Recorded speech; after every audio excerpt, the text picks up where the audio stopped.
Hello everyone, welcome to the channel the UTC ચેનલમાં હું મનીષ પરમાર આપ સૌનું હાર્દિક સ્વાગત કરું છું. આશા રાખું કે તમારી JSECL જુનિયર એન્જિનિયર અને જીપીએસસી આસિસ્ટન્ટ એન્જિનિયરની પ્રિપેરેશન ખૂબ જ સારી રીતે 100% ડેડિકેશન સાથે અને પરફેક્ટ ડાયરેક્શનમાં થઈ રહી હોય.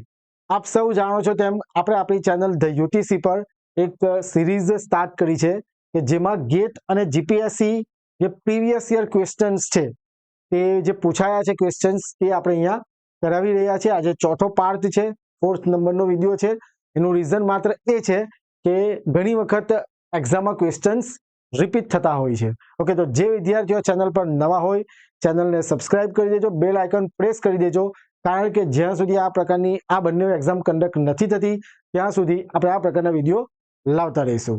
અને વિડીયોને સ્ટાર્ટ કરવા પહેલા એક ઇમ્પોર્ટન્ટ એનાઉન્સમેન્ટ બધા વિદ્યાર્થીઓ જે ઇલેક્ટ્રિકલ એન્જિનિયરિંગ કરેલું છે અને એક્ઝામની તૈયારી કરે છે JSECL જીપીએસસી, તો એ વિદ્યાર્થીઓ માટે આપણે જે ધ યુટીસીના બધા જ કોર્સ પર 2 દિવસ માટે એટલે કે 1 અને 2 ઓગસ્ટ 2025 માટે બધા જ કોર્સ પર એક્સ્ટ્રા 20% ડિસ્કાઉન્ટ ડિક્લેર કરેલું છે, જાહેર કરેલું છે. તો જે વિદ્યાર્થીઓને એવું લાગે છે કે ધ યુટીસી સાથે જોડાઈને તૈયારી કરવી જોઈએ, ઓકે, તો એ વિદ્યાર્થીઓ કોર્સ પરચેસ કરી શકે છે અને 20% એક્સ્ટ્રા 20% ડિસ્કાઉન્ટ મેળવવા માટે તમારે કૂપન કોડ UTC20 તમારે બાય નાવ કરતી વખતે આ કૂપન કોડ એન્ટર કરવાનો રહેશે. ઘણા બધા વિદ્યાર્થીઓએ આ ડિસ્કાઉન્ટનો લાભ લીધો છે અને જો તમે પણ તૈયારી કરી રહ્યા હોય તો આ ડિસ્કાઉન્ટનો લાભ આજે જ લઈ લો, કારણ કે આજે ઓફરનો લાસ્ટ દિવસ છે. અને જો વધારે માહિતી જોઈતી હોય તો અમારો મોબાઈલ નંબર 6354999091 પર તમે મને કોલ કરી શકો છો. ઓકે, તો આવીએ આપણા ટોપિક પર, મુદ્દા પર. પહેલો ક્વેશ્ચન છે, determine the power rating of a device which is rated at 15 ampere 250 volt. હવે આ ક્વેશ્ચન મેં JSECL માં જે પૂછાય ને તે મૂકેલો છે કે જેથી તમને આઈડિયા કે આ પ્રકારના ક્વેશ્ચન પૂછાય છે. બરાબર, આપણી એકચ્યુઅલી સિરીઝ જીપીએસસી અને ગેટ એક્ઝામની છે, પણ આ એક ક્વેશ્ચન મૂકેલો છે JSECL electrical JEE afternoon shift 2022, 4 option આપેલા છે. ઓકે, તો તમને જે રેટિંગ આપેલું છે જેમાં કરંટ તમને 15 એમ્પિયર અને વોલ્ટેજ 250 વોલ્ટ અને પાવર શોધવા કીધું છે. એકદમ સિમ્પલ ક્વેશ્ચન. પાવરનું ફોર્મ્યુલા P = VI. ચલો, V કેટલા છે? 250 મલ્ટીપ્લાય બાય 15, તો 250 ગુણ્યા 15, 25 ગુણ્યા 15 મલ્ટીપ્લિકેશન કરીએ,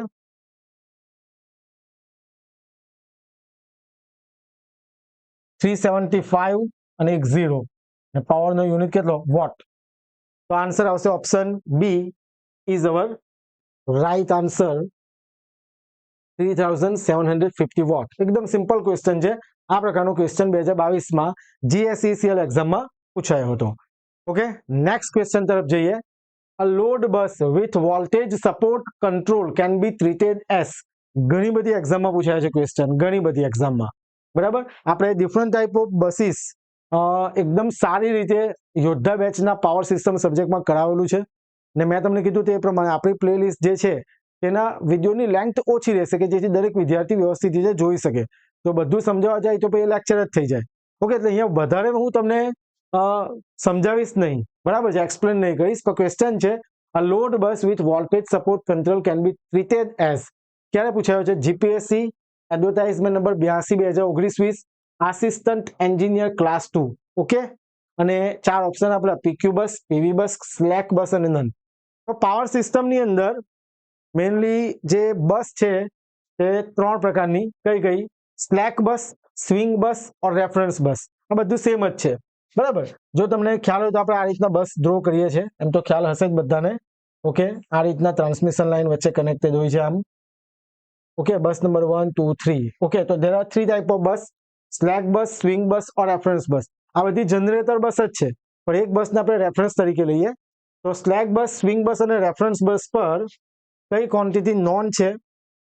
તો વી એન્ડ ડેલ્ટા નોન છે. વોલ્ટેજ એન્ડ એંગલ, બરાબર, ફેઝ એંગલ શું છે એ નોન રહેશે. અનનોન કયા છે? પી એન્ડ ક્યુ, બરાબર, અનનોન છે. આ યાદ રાખવાનું છે. જનરેટર વોલ્ટેજ કંટ્રોલ ઓર પીવી બસ, એની અંદર પીવી બસ એટલે power and we, P and we non છે, ક્યુ અને ડેલ્ટા શું રહેશે? અનનોન રહેશે. અને લોડ બસ ઓર પીક્યુ બસ જે આપણો ક્વેશ્ચન છે કે load bus with voltage support control.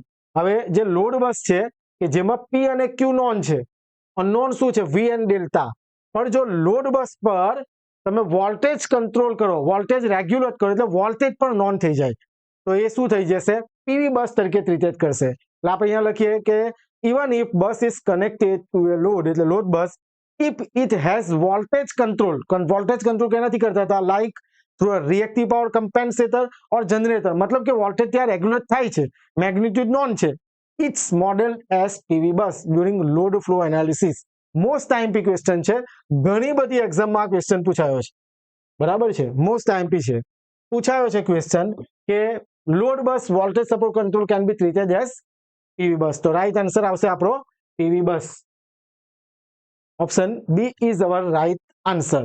Next question, જો વિડીયો તમને યુઝફુલ લાગે અને ખરેખર તમારી તૈયારીમાં તમને મદદરૂપ થતો હોય તો પ્લીઝ વિડીયોને લાઈક કરજો અને વધુમાં વધુ તમારા ફ્રેન્ડ સુધી શેર કરજો અને ચેનલને સબસ્ક્રાઇબ કરી દેજો. Okay, in a transmission line the effect of line capacitance cause no load receiving end voltage to be more than sending end voltage is known as. GPSC 98/2021 additional assistant engineer class 3 માં question પૂછાયો છે. 4 option: Ferranti effect, proximity effect, skin effect અને corona effect. તો શું કહે છે? At no load or light load condition, at no load or light load condition જે receiving end voltage છે તે સેન્ડિંગ એન્ડ વોલ્ટેજ કરતા શું હોય? વધી જાય. અને આ ઇફેક્ટને આપણે કઈ ઇફેક્ટ કહીએ છીએ? Ferranti effect. અને આ શાના લીધે થાય છે? Due to presence of charging current. બરાબર છે. પણ કન્ડિશન કઈ? No load or light load condition. Actually કેવું હોય કે તમે 100 વોલ્ટ મોકલો, ખાલી એક એક્ઝામ્પલ તરીકે, તો તમને અહીંયા 90 વોલ્ટ મળે, વોલ્ટેજ ડ્રોપ થઈ જાય. પણ ડ્યુ ટુ ચાર્જિંગ કરંટ શું થશે? 100 વોલ્ટ મોકલો તો અહીંયા 110 કરંટ થઈ જાય, વોલ્ટેજ થઈ જશે. એટલે કે receiving end voltage sending end voltage કરતા કેવો થાય છે? વધી જાય છે. તો આવી ઇફેક્ટને આપણે કઈ ઇફેક્ટ કહીએ છીએ? Ferranti effect. કઈ effect? Ferranti effect.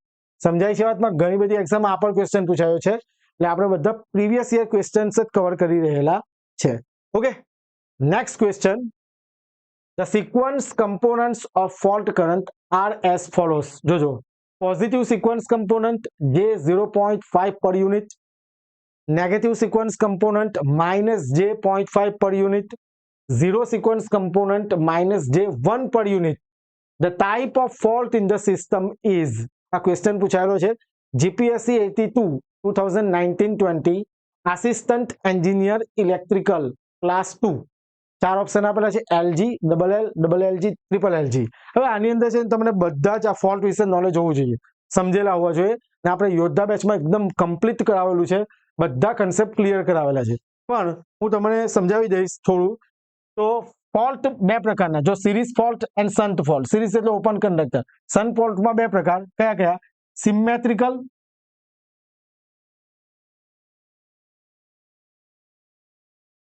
Symmetrical fault અને અનસિમેટ્રિકલ ફોલ્ટ.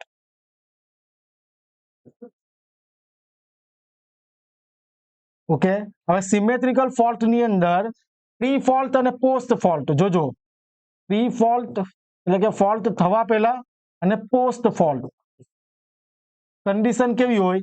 બેલેન્સ. કેવી હોય? બેલેન્સ. એટલે આને બેલેન્સ ફોલ્ટ પણ કહેવાય. રાઈટ? ચાલો જોજો, જ્યારે આની અંદર pre fault condition, pre fault fault થવા પહેલા કેવું હોય છે? બેલેન્સ.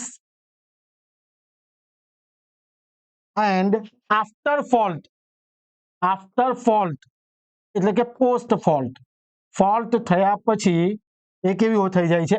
અનબેલેન્સ. એટલે અનબેલેન્સ છે આ, અનબેલેન્સ ફોલ્ટ. ઓકે, તો આપણા જે ફોલ્ટ છે આની અંદર સિમેટ્રિકલ ફોલ્ટ નું એક્ઝામ્પલ, એટલે કે સિમેટ્રિકલ ફોલ્ટ કયા કયા? તો ટ્રિપલ લાઇન ફોલ્ટ ઓર અથવા triple line to ground fault. Triple line એટલે 3 ફેઝ શોર્ટ સર્કિટ. સમજાય છે વાતમાં? Symmetrical fault, triple line fault or triple line to ground fault. Triple line fault એટલે શું? જે આપણે 3 ફેઝ જાય છે RYB, આમ એની ઉપર કોઈ કન્ડક્ટિંગ મટીરિયલ પડી જાય તો આ 3 ફોલ્ટ ત્રણે ત્રણ ફેઝ શોર્ટ થઈ જાય તો એ કયા ફોલ્ટ? Triple line fault. અને અનસિમેટ્રિકલમાં કયા કયા?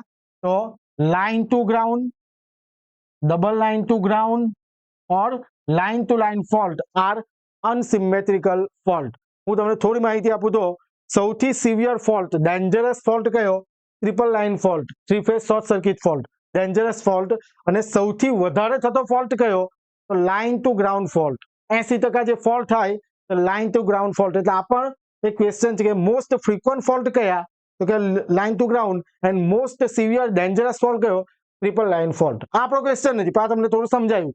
આમ તો ડિટેલમાં સમજાવેલું છે કોર્સમાં, પણ આપણે અહીંયા થોડું ઓછું સમજાવીએ છીએ. જોજો હવે આની અંદર the sequence component of fault current, એટલે ટાઈમ આપણે વિડીયો ઓછા, લેન્થ ઓછી બનાવવા માટે અહીંયા જે ઇમ્પોર્ટન્ટ છે આપણા ક્વેશ્ચનના રિલેટેડ કન્સેપ્ટ છે એ જ સમજાવીશું. Okay, the sequence component of fault current are as follows: positive sequence component, negative sequence component અને ઝીરો સિક્વન્સ કમ્પોનન્ટ. પહેલી વસ્તુ, ઝીરો સિક્વન્સ કમ્પોનન્ટ આવે એટલે ગ્રાઉન્ડ પ્રેઝન્ટ છે. Okay, zero sequence component that means ground is present. એટલે આપણો આ બે તો કેન્સલ જ થયા. ડબલ લાઇન, આ ડબલ લાઇન કેન્સલ. ઓકે, ચાલો હવે મેં તમને કીધું તે પ્રમાણે શું કહે છે કે પોઝિટિવ અને નેગેટિવ સિક્વન્સ કમ્પોનન્ટ બંને કેવા છે? સેમ. એટલે કે અપોઝિટ છે પણ મેગ્નિટ્યુડ કેવી છે? સેમ છે. ખ્યાલ આવે વાતમાં? એટલે આપણું જે ફોલ્ટ છે તે કયો છે? અનબેલેન્સ છે. સમજાય છે વાતમાં? ફોલ્ટ કયો છે? અનબેલેન્સ છે. તો હવે જોઈએ કે આ ટ્રિપલ એલજી ગ્રાઉન્ડ ફોલ્ટ છે તો બેલેન્સ ફોલ્ટ કહેવાય.